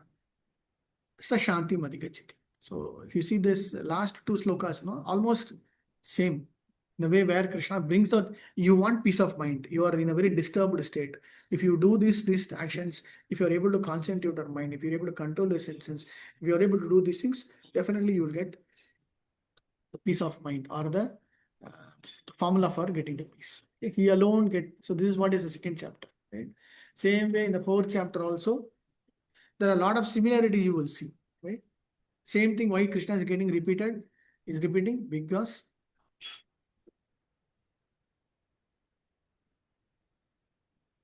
sorry, 5th chapter. I think 6th chapter, 4th chapter also has, but I think 4th chapter, 4th.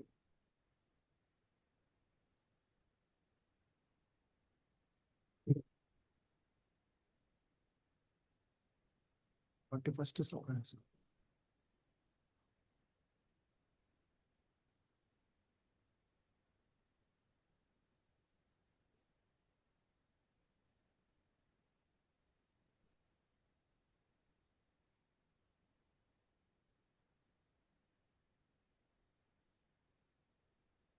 Okay, please read.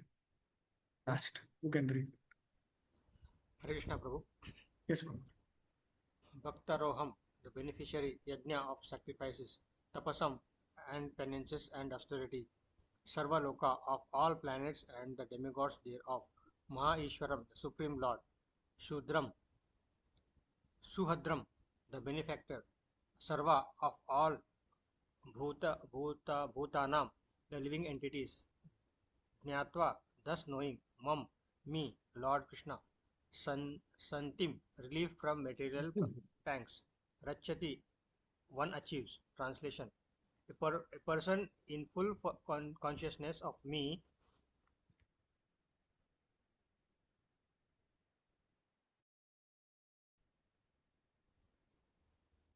A person in full consciousness of me, knowing me to be the ultimate beneficiary of all sacrifices and austerities, the supreme lord of all planets and demigods, and the benefactor and well-wisher of all living entities, attain peace from the pangs of material miseries.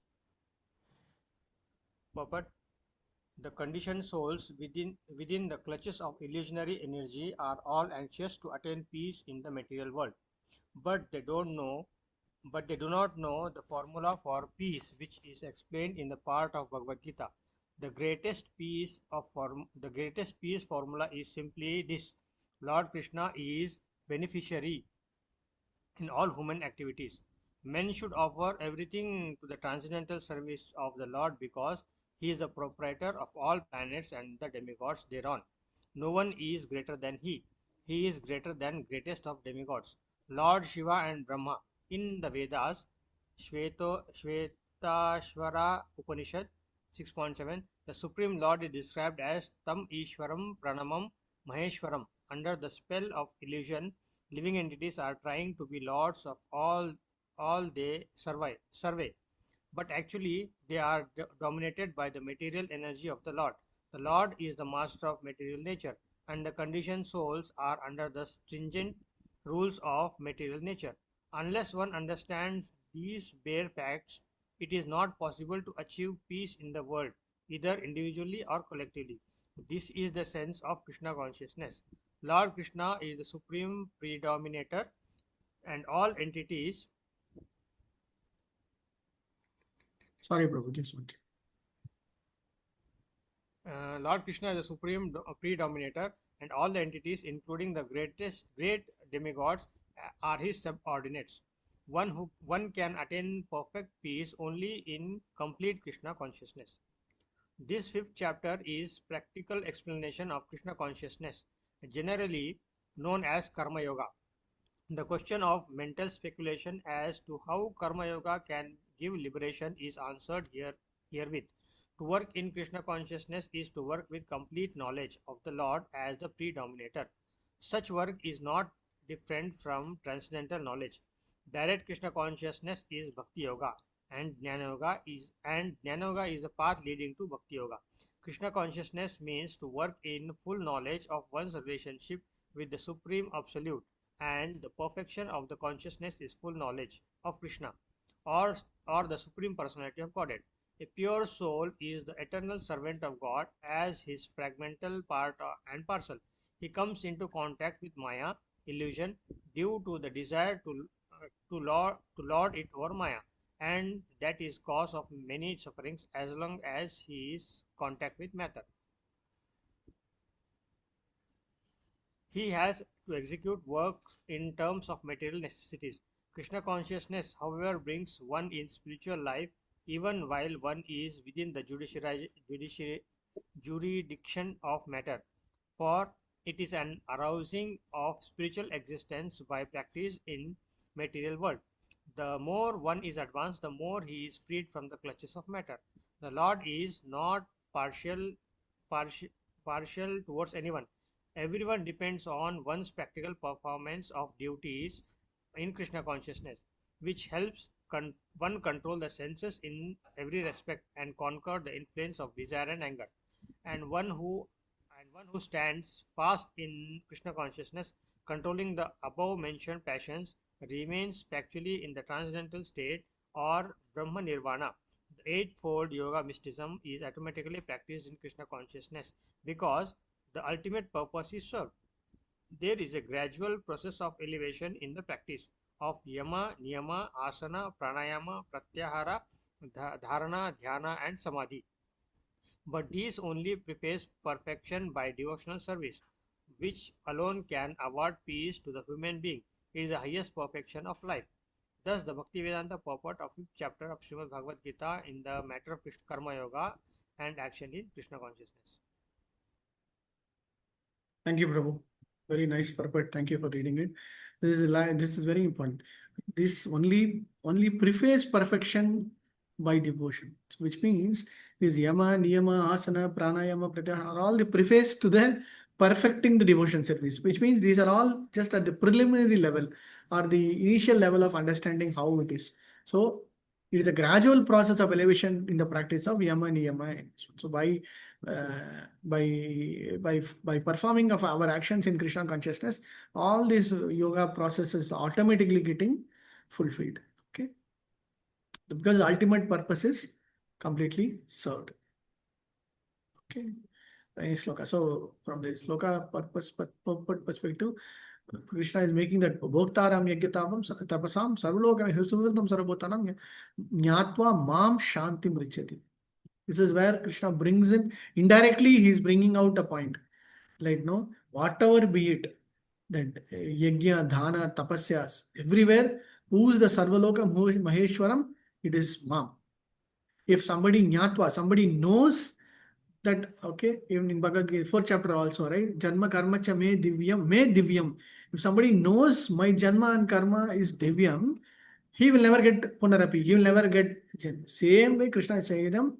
He is the Sarvaloka Maheshwaram. Suhritam, he is the person who is giving Suhritam to everybody. He is the well-wisher or is giving the benefiter. He is taking care. He is taking care of everybody. If somebody is having that knowledge, that person becomes Nyatva. So if he is Nyatva, what will come? He will get Shantim Richati. Shantim Adhigachati, Gachati. Whatever be it, he will get it. What is that? Shantim. He'll get the peace of mind, peace of happiness, piece of intelligence, whatever be it, that portion he will get it. Okay, what is how he will get? Only if somebody is able to realize bhoktaram, yajna, tapasam, sarvaloka maheshwaram. So this is the definition of Krishna. Who is Krishna? He is bhoktaram, yajna, sarvaloka maheshwaram. He is the eternal well-wisher, right? So Prabhupada, when he signs, he'll say, you are ever well-wisher.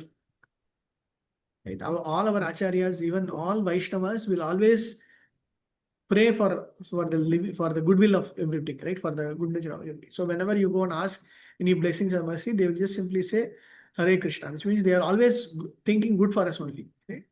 The same way Krishna is also taking care of us so nicely. Sarvaloka Maheshwara, very nice. And Suhritam is also very important. So whatever here it means yajna, dhana, tapasya, all those actions performed by the Jivatma. So the focus is what? Karma in Krishna consciousness or actions performed with knowledge will be taken up or will be sacrificed for that beneficiary. Who is that beneficiary? Suhritam Sarvaloka Maheshwara. Who is the beneficiary? He is the Maheshwara. He is what Maheshwara? Sarvaloka Maheshwara. Okay. Which means he is my Ishvara. He is the Ishvara for everybody. He is the Ishvara become for all the living entities. Then why it is called the Sarvaloka Maheshwara. So all that we have to just focus is my yajna, my tapasa, whatever I am trying to do is only for that beneficiary. Who is that? He is the Maha Ishvara.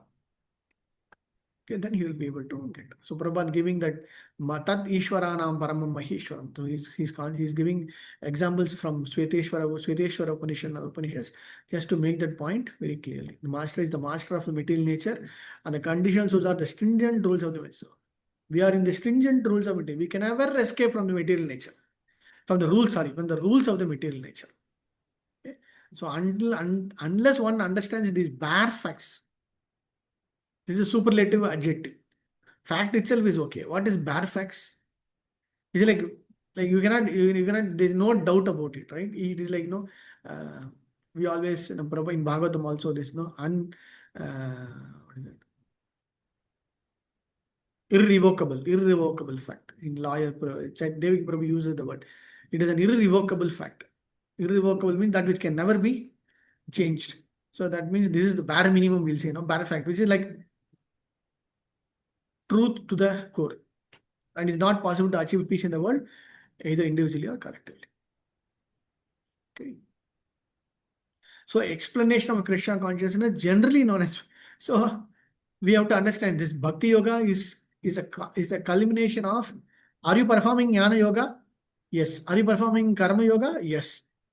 So from a devotee perspective, he is already performing karma yoga, he is already performing jnana yoga, he is gaining continuously knowledge, he is also performing karma. Actually, he is performing bhakti yoga. So there is no difference for a particular person who is performing Krishna consciousness as separate activity as bhakti yoga. Okay. So he will be automatically, it is a subset of bhakti yoga will get the subset of all this jnana portion and then the karma portion also. Okay, very important point. So these are all, this is what is a jnana? This is the knowledge, a perfect consciousness with full knowledge of Krishna. What is that knowledge? A pure soul is the external servant of the Lord, as his fragment part and parcel of the Lord. He comes with Maya, he is getting into suffering, and as long as he is in this material world, he will have to continue this.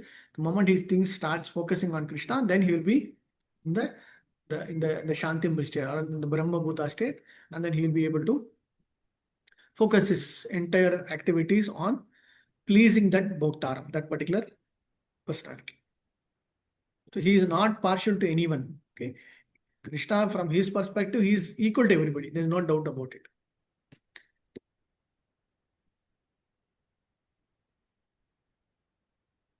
Okay, clear? So this chapter ends here. So next class, I think we'll start with the sixth chapter.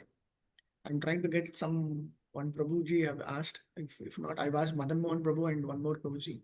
Let's see if they are able to take sixth chapter.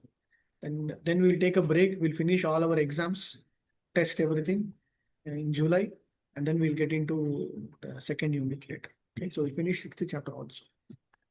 Right. And then in summary, Krishna consciousness, action in Krishna conscious karma yoga, Arjuna starts asking the question whether renunciation of work, renunciation is important or renunciation of the work is important. Krishna is making renunciation of his work is more important than the renunciation itself, which means just going out of it. So you have to perform action. That is what he's talking. And he's talking about, importantly, about what is the importance of performance of devotion service, performance of action with knowledge. And after that, from 15th to 16th sloka onwards, he will specifically focus on perfecting that knowledge. Perfecting that knowledge means who will do it.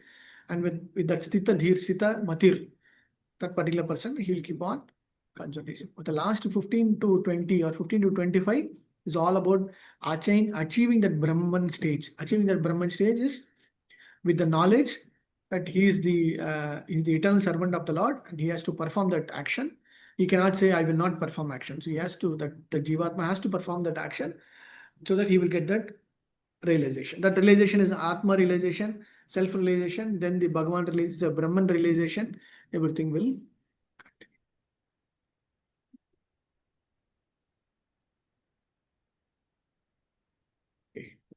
stop here.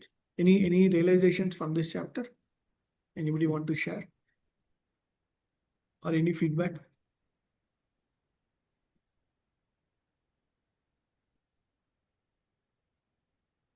How to remember Krishna also there through his Nama, Rupa, Leela, Sparsha, Ganta, right? So when you remember Krishna through his Nama, through his names, by either by chanting, by praying, singing Kirtan is okay, by a form of the Lord is also fine.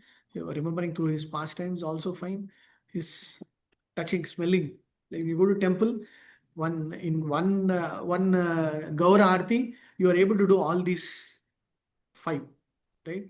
When the Gaura Arti is sing, you are able to remember Krishna. We are able to see the form of Jagannath. We are able to relate to the Leelas also. Okay, and then you are able to smell the flowers. You are able to touch it, whatever be it, whatever way it is being done. Some very important slokas. The Samadarshana sloka, okay. The Panditaha Samadarshana that we saw. Vidya Vinaya Sampanne, Brahmane Gavhyastini, Suni Chaiva Spakecha, Panditaha Samadarshana. That sloka is also Navadware Pure Dehe. That sloka is also we saw where this body has got the 9 gates. And then Padmapatram Ivambasaha. At least when remember somebody is asking you about 5th chapter, you should be able to bring all these main important points. 5th chapter is nothing but karma in Krishna consciousness, performance of karma with the knowledge of this, and Krishna is bringing in some out of the 29 slokas. Krishna is very specifically emphasizing about having the knowledge, having this knowledge, being in this material world, but not in the attached to the material world is like nothing but the Padmapatram, like the lotus leaf Padmapatram in the water. Like it is not touched, but it is still in the water. That is the first important point. If a person who is having that knowledge, he will see everybody equally, equipoised. That is where the Vidya Vanaya Sampanni Slokham. And then this body is made up of the 9 gates. Navadware Pure Dehe. So if we are able to control all these urges and then focus, then he will be able to achieve the Brahma stage. And in the Brahman stage, what are all the benefits also we have seen. Finally, most importantly, performance of an action with the concentration of the Supreme Lord is what emphasized. How to perform this concentration or meditation is the foundation for the next chapter, which is nothing but the 6th chapter of Dhyana Yoga. That portion is covered. And finally, 6th, last ending with bhoktaram yajna tapasam sarvaloka maheshwaram, where Krishna is the loka sarvaloka maheshwaram. So somebody nyatva mam. So if somebody is able to realize that he is the supreme person, he is the bhoktaram, he is the ultimate beneficiary, shanti mrichati, he will definitely get the peace of mind. Okay. Jai Srila Prabhupada ki jai, Ananda Koti ki jai. So Navadware Purahitik also we saw. Principles of liberation, mukti we saw. Steadiness and devotion we saw. Perform duty is also we saw. Prabhuji, in July we are having the exam for the first 4 chapters. So what will be the format of the exam? I'm just thinking first 4 or first 3 and then next 3. So we will try to split that way. So it will be like 50 marks. Sanskrit word-to-word translation, Sanskrit translations 10 marks, analogies 10 marks, short answers. What is meant by this? That will be another 10 marks, and then long paragraph answer. Like each answer, 5 questions or 4 questions, each will carry 4 to 5 marks. And Prabhuji, the translation part, will it be from the recommended shlokas of the Yeah, list or from slokas any only. sloka? So it is all from the question bank that I shared. So Okay, nothing will be out of the question bank. Everything will be from the question bank. For example, Brahma Nirvanam, like Padma Patram, there are some specific slokas mentioned there. So you just have to focus on the question bank there in the manual.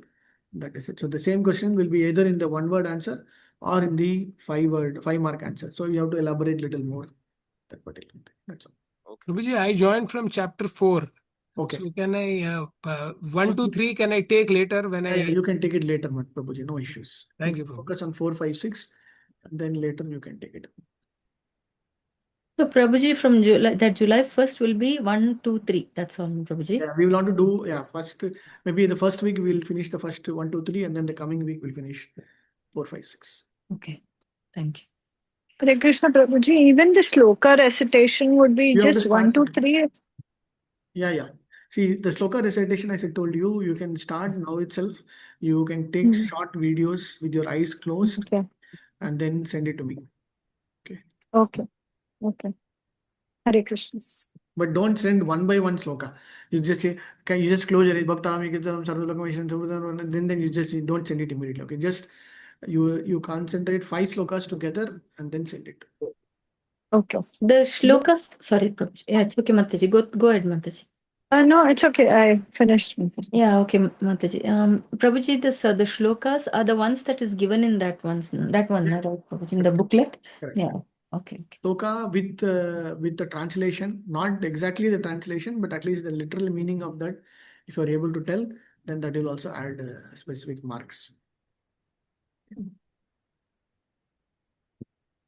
So that would only be a video recorded that Yes. needs to be sent. Yes. Okay. Yes. Prabhuji, then that the shlokas are just 12 shlokas for unit 1 from 1 to 6. Is that the one? Correct. Okay, Prabhuji. Thank you. Hare Krishna. We need to by heart, Prabhuji? Yes, you have to by heart. You have to close your eyes. You have to record in WhatsApp or you can record in Zoom, whatever way you want to by heart. And then you have to send it. And which all slokas you can tell us? Yeah, I will maybe. Karthik Prabhu, I will share with you the manual. Give me 1 second. I think it will be there somewhere. Okay, I'll Prabhuji. share Thank with you. you. I'll share with you. So that is why before this class, everybody, at least the Prabhus join just to keep Amit Prabhu and Sima Chaitanya Prabhu and all they join just to keep practicing again and again and again. So that at least by 6 months to 1 year, immediately you will get all the slokas. Hare Krishna Prabhuji, again, let me just confirm it's from unit 1 to 3 or 1 to 6? Hold on one second. Stop.